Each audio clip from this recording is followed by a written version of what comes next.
आइए आपको मिलाते हैं हम आज बदलीपुर की टीम आधापुल से। मेरा नाम किट्टी है। मेरी उम्र 16 साल। मैं कक्षा 11वीं में पढ़ती हूँ। मैं किट्टी के लिए कुछ भी इम्पॉसिबल नहीं है। मेरा नाम अदरक है। मैं 15 साल का हूँ। 7वीं के बाद पढ़ना छोड़ दिया। मैं 1 नंबर का जुगाड़ू हूँ। अदरक के पास तरकीब की भरमार है।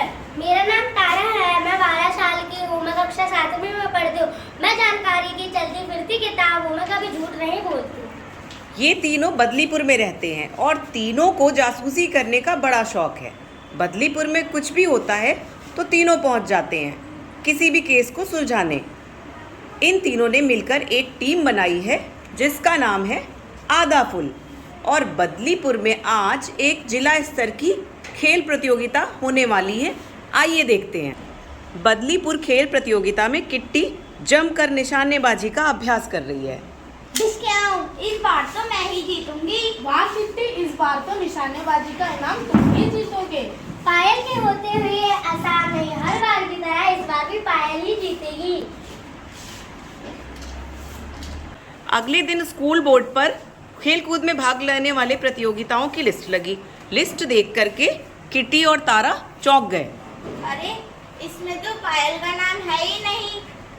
रेसिंग में तो पायल के भाई अभय का नाम भी नहीं है। ऐसे कैसे हो सकता है? वो दोनों भाई बहन हर साल प्रथम आते हैं। वो इस बार प्रतियोगिता में भाग नहीं ले रहे। हाँ, अभय तो चीते से भी तेज दौड़ता है और पायल की नजर तो चीते सी है, इसलिए सब लोगों ने बदलीपुर के चीते कहते हैं। दाल में कुछ तो काला है। पता लगाना पड़ेगा कि वह दोनों भाई बहन प्रतियोगिता में भाग क्यों नहीं ले रहे। वह मिल गया आधापुल का नया केस।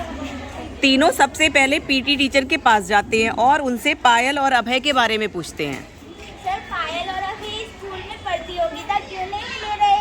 पता नहीं, वो दोनों 2 दिन से स्कूल नहीं आ रहे हैं। पर क्यों? स्कूल क्यों नहीं आ रहे? ऐसा क्या हुआ?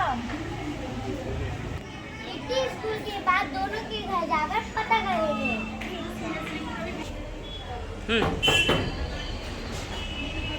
आंटी, पायल और अभय से मिलना है। वह अपने रूम में 2 दिन से स्कूल भी नहीं जा रहे।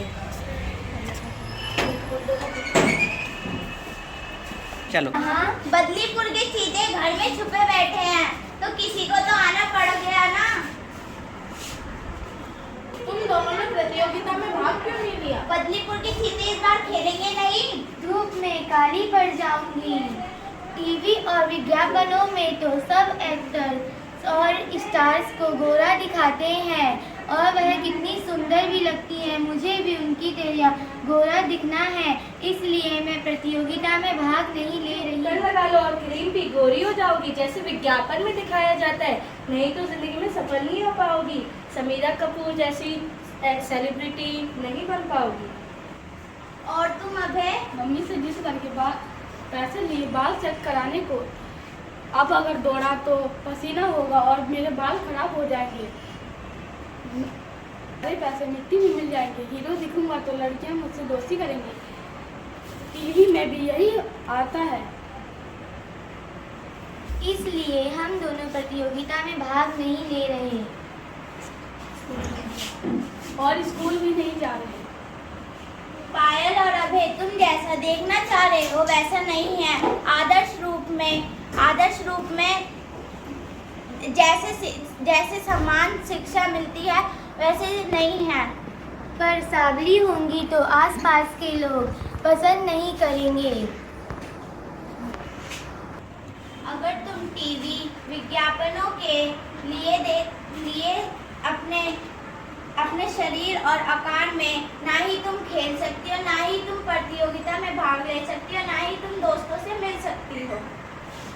हम लोगों को उनके अनोखेपन की वजह से पसंद करते हैं, ना कि उनके लुक्स यानी रंग रूप के कारण।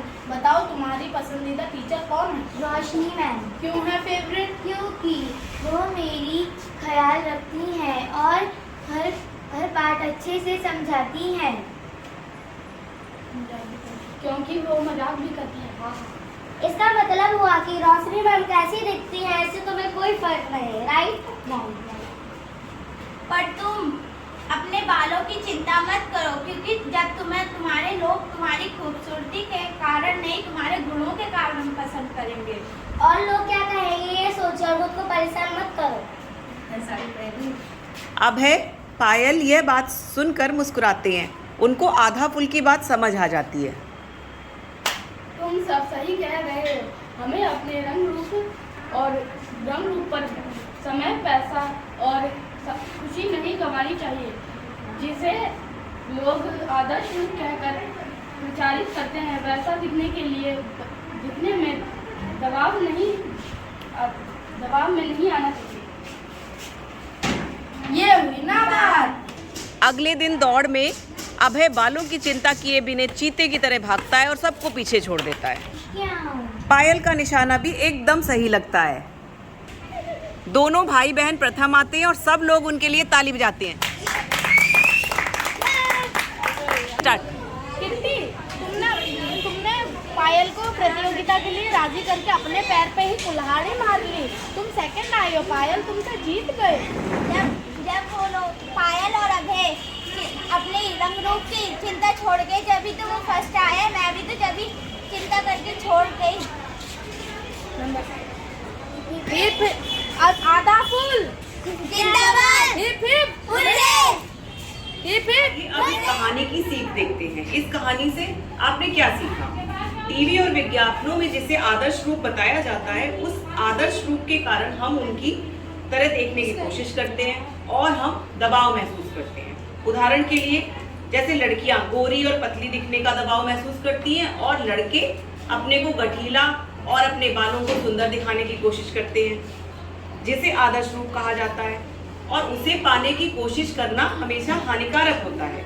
आदर्श रूप को पाने के लिए हम अपना पैसा और अपना समय और मन की शांति भी व्यर्थ कर देते हैं, जिससे हम अपने पसंदीदा कामों को इस्तेमाल करने के लिए इस्तेमाल कर सकते थे, वो समय हम इन फालतू की चीज़ों में बेकार कर देते हैं।